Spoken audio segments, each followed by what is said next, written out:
В общем, записываю это видео для того, чтобы не слиться. И сам себе пообещать, что с этого видео я начну вести свой блог, рассказывать о тех приключениях, которые нас ожидают дальше. И о переезде. Все, это короткое видео, вставка в самом первом видео. Для того, чтобы начать свой блог. Как сказал один человек, не надо думать, надо просто делать. Поехали. Всем привет, меня зовут Денис. Если я до этого, конечно, в превью еще не представлялся. Буду вести на этом канале влог о том, как мы переезжали. Наш путь на данный момент пока планируем попасть в США, куда же еще едут все русские иммигранты. Но не без сложностей. Да, как только уже начали складываться так обстоятельства, что мы должны будем уезжать, все идет как всегда не по плану. То есть сначала решился влог этот снимать от того, что понял, что мы будем уезжать, да, будет очень много интересного, надеюсь, контента, который может кому-то пригодиться, какие-то знания. Как только складывается все так, что мы переезжаем, да, я как раз планировал снимать этот YouTube канал, чтобы делиться с вами по двум причинам. Это первое, это один из такой методов психотерапии на самом-то деле, да, разговаривать с камерой, выговариваться, общаться с людьми, тоже слышать обратную связь, тоже очень полезный фактор. И это второй. Первый, да, это то, что можно чем-то делиться. На самом-то деле это очень хорошо. Кто-то начинает только ради этого, и из-за этого получается что-то хорошее, потому что этот шаг преодолеть очень трудно, да, чтобы начать делиться и рассказывать что-то, в принципе, на публику. Это непросто. Второе, конечно, не без каких-то интересов, может быть, личных, как сказать, интересов. Если так произойдет, будет хорошо. Но не с этой целью. Я предприниматель, маленький, небольшой, но предприниматель. И, естественно, какую-то медийность, да, и людей, подписчиков можно использовать в хороших целях для того, чтобы был какой-то нетворкинг с большим количеством людей, предлагать какие-то в будущем свои услуги, слышать также от других какие-то предложения по их услугам. Это, в принципе, всегда затрагивает, да, какую-то большую часть людей, чем обычно. И обычно это какие-то полезные связи, полезные инструменты, знания. Что-то не знаешь, спросил, да, тебе в комментариях или там куда-то в мессенджеры тебе прислали какую-то информацию знающие люди. То есть это на самом-то деле очень эффективный способ. Вот. Так, я вот там еще не гулял. Сейчас на данный момент нахожусь в Казахстане пока что. И отсюда будем в скором времени выезжать. Я получаю загранпаспорт в посольстве. И ищем билет. Но как всегда, не без проблем. Проблема в том, что нету денег, чтобы отсюда уехать. Была определенная сумма, которая хватала, чтобы купить билеты. Нужны обратные билеты обязательно, отель, бронирование, да, чтобы передвигаться. В общем, туда-обратно билеты, отель. Они и так не дешевые сейчас из-за еще конфликта на Ближнем Востоке. Из-за потока беженцев стало еще хуже по билетам, потому что люди бегут, ищут какие-то новые места.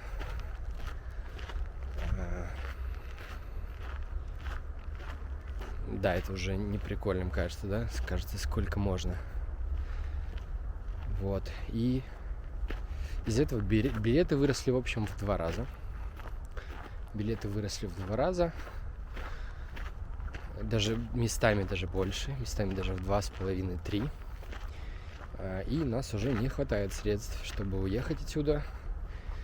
Сейчас ищем какие-то возможности, думаем, как лучше. У меня беременна моя супруга.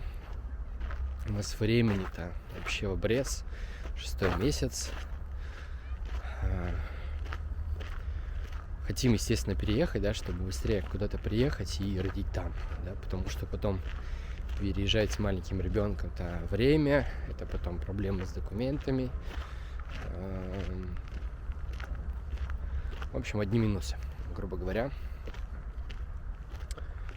И получается, что нам очень нужно срочно уехать, а возможности нет. Ее буквально вот недавно стало, то есть я все ждал, все прекрасно, ждал этого получения паспорта, который я должен получить через 2 дня буквально. Я его должен получить, конечно же. Но если не получу, то на самом-то деле тут, скорее всего, все получу. Это так уже просто ничему, знаете, не удивишься происходящему после того, как ты долго находишься в эмиграции, в принципе. Ты иммигрант, и, в принципе, всех событий как бы уже ничему не удивляешься. Но тут нет, как бы подвох пришел с другой стороны, что нет билетов. Да что ж такое нет билетов? Билеты есть. Ну, их мало, конечно, но они есть, но нет средств, чтобы их купить, потому что текущая стоимость, чтобы просто купить билеты, выходит 1 миллион рублей.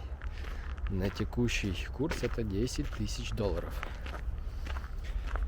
И это, конечно, подвергает такой небольшой шок, потому что это ужасно много.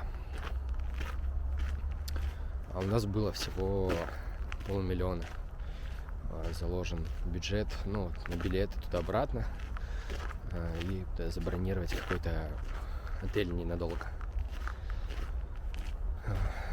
Вот.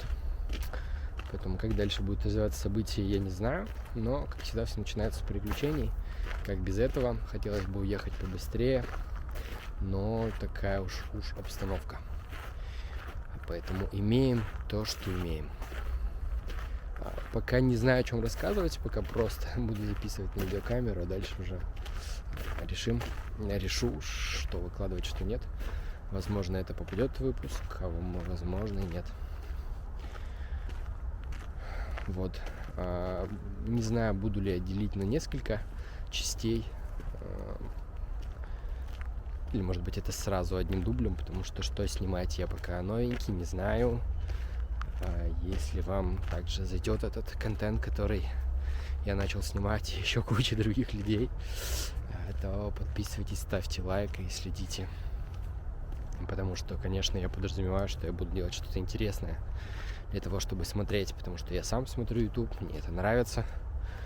Интересный контент смотреть, согласитесь, это сплошное удовольствие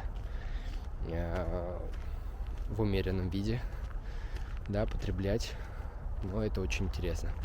Поэтому тоже постараюсь сделать от себя все возможное, чтобы и вам тоже было интересно это смотреть. Записал этот видеоролик с такой немножко, знаете, уже, ну, еще не с отчаянием, но уже неприятно так становится от текущей ситуации, что вот все должно улететь, еще ты переживаешь, ну, и я и супруга переживаем за где все-таки родится ребенок, потому что это в зависимости от того, там где он родится, будут возникать определенные сложности. Или наоборот. Вот. Поэтому записал этот видеоролик для того, чтобы весь путь, все как он и есть, максимально. То, знаете, иногда открываешь, там кто-то переезжает, все прекрасно, там просто фоткают, как они в самолете, снимают видео, как они в самолете, снимают, как они там приземлились, пошли в ресторанчик, забронировали отель. Все прекрасно, как бы бывает и так, что бывает все идеально, конечно, я не спорю. Это отлично, когда так случается. Но в большей части люди не делятся, да, чем-то личным. или какими-то проблемными ситуациями. Хотя на видео это порой видно, да, правда, что что-то не так. Вот. И у нас в этот самый момент что-то не так. Потом посмотрим, как мы будем из этого выкарабкиваться. Как решится этот вопрос, я просто не представляю, потому что мы должны уехать через парам-пам-пам 5 дней. 5-6 дней. А у нас нету еще $5000 на билеты. Ну, они, правда, возвратные, конечно, да, то есть это может быть частично, но они все равно возвратные. Вот, но их нет. Посмотрим, как мы решим данную трудность. Есть, в принципе, несколько вариантов. Это то, что мы остаемся еще в Казахстане. Здесь, кстати, классно. Я, может быть, сниму об этом немножко еще, если успею. Здесь, в принципе, классно. Очень нравится. Мы здесь пробовали какое-то приличное время. Год. Ну, просто, да, уезжаем в связи с беременностью, в связи там с другими еще проблемами. Вот. И почему я это говорю? Ладно, забыли. Потерялся, представляете? Ну, в общем, сниму я про Казахстан. Если будет это интересно, если зайдет. Потому что в Казахстане много не знают. Здесь очень классно. Вот, но будем дальше снимать, стараться. Я это снимаю без какого-либо плана, естественно. Я думаю, это видно. Просто шел, гулял, думал о всем происходящем. Немножко отдыхал эмоционально. И вот решил. У меня всегда с собой камера теперь, потому что, чтобы решиться что-то снимать, это не очень просто. Когда вот заставляешь себя, целый час переосиливаешь, берешь камеру и начинаешь снимать. Вот так, друзья. Спасибо, что посмотрели. Буду держать вас в курсе о том, что будет дальше происходить. Экстренное включение. В общем, мы в аэропорту Астаны. Сейчас будем уже вылетать. Так получилось, что не получилось ничего промежуточного записать никаких видео, но у нас все-таки получилось за неделю, как вы уже понимаете, купить эти билеты. За неделю купили, нашли подешевле, совершенно другим способом, каким мы хотели, но все-таки купили, чтобы улететь. Вот. Сейчас едем с Астаны до Алматы, там делаем пересадку, едем с Алматы в Стамбул. Вот. Не без приключений, потому что, ну, в целом все хорошо, не буду рассказывать нюансы. Вылетаем, дальше будет уже еще 2 интересные посадки, которые могут быть с приключениями по разным причинам. Вот. Ну, надеемся, что все пройдет гладко. Только что нас проводили друзья наши. Сегодня весь день прощаний. Еще и посадка такая непростая у нас была. В общем, с перевесом в 11 килограмм, с переплатой жесткой. Потому что у нас дальше следующая авиакомпания Turkish уже много, хороший багаж. У той, в которой мы сейчас летим, очень маленький багаж. Вот. А вещей у нас не хватило. Ну, там что его докупать, что переплачивать за вес, иногда бывает выгоднее переплатить. Мы так и сделали, ну просто сумма получается большая. Ну, такая авиакомпания. Такие дела. В общем, мы в аэропорту Стамбула. Не особо рассказываю подробности, конечно, потому что просто тяжело все снимать. Каждый переход, каждый пункт, который мы пока проходили до этого момента, их было 2, был непростой, тяжелый такой, ну, потому что везде, в общем, все смотрят, потому что у тебя красный паспорт, как его называют. Вот. Поэтому особая бдительность, прям проверяю долго. Ты понимаешь, что там за тобой стоят все, в общем, ждут, фыркают, никому не нравится, что тебя долго проверяют, что всех быстро, а тебя долго. Плюс там начинаются кому-то звонки, что вот такие-то летят, туда-то летят. Такова реальность. Приходится с этим мириться. Вот поэтому на каждом пока пункте, немножко заставляют нервничать, так скажем. Ты как бы каждый раз подходишь, зная, что начинаются какие-то вопросы, какие-то проверки, а это человеческий фактор. Что-то кому-то там не понравится, и ты просто будешь заложником человеческого фактора, да и все. Вот. Мы им один раз чуть ли не оказались, потому что супруга беременна, и сказали, что нельзя без справки перелетать. По факту можно. Просто об этом человек не знал. Чуть ли нам сначала сказал, все, я вас не пущу на рейс. Потом после долгих разговоров они там сами между собой выяснили, что в принципе можно от руки написать, что как бы у тебя там такой-то срок. Потому что там, справка требуется действительно так, но после определенного срока они не хотели как бы пускать. Человеческий фактор. Заставили понервничать еще как. Потому что оставалось там 40 минут до вылета. Это же полчаса. Такие дела. Поэтому много не снимаю, потому что просто нет сил эмоциональных, тяжковато. Да и что снимать? Там самолет, пограничный контроль, паспортный контроль, проверка сумок. Ты сидишь, ждешь, опять летишь. Даже нечего, в общем, поснимать интересненького. Поэтому просто так заснял свое состояние. Уже уставшийся. Нам осталось преодолеть один шаг. Долететь до Мехико. Вот, если мы оттуда выйдем, вы об этом знаете в следующих роликах, видео. Вот. Вылетаем мы через 2 часа. Лететь 15 часов еще. Хорошо, что, кстати, Turkish Airlines очень классная авиакомпания. Я что-то не летал особо ими. Был один раз только в Турции, но не помню, чем мы вообще тогда летали, не помню. Но, оказывается, комфорт, конечно, в самолете это очень много значит. Когда у тебя есть перед тобой телевизор, там, в каждом кресле, в каждом кресле есть телек, есть аудио, есть фильмы закачанные на разных языках, ты выбираешь и смотришь.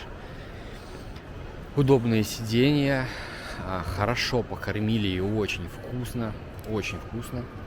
Я удивлен, думал, как это будет так пластмассово или много хлеба, как обычно это делается. Но нет.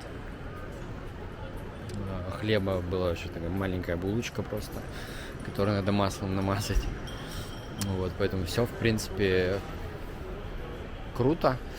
И такие комфортные места, комфортные перелеты, они, конечно, значительно облегчают, успокаивают.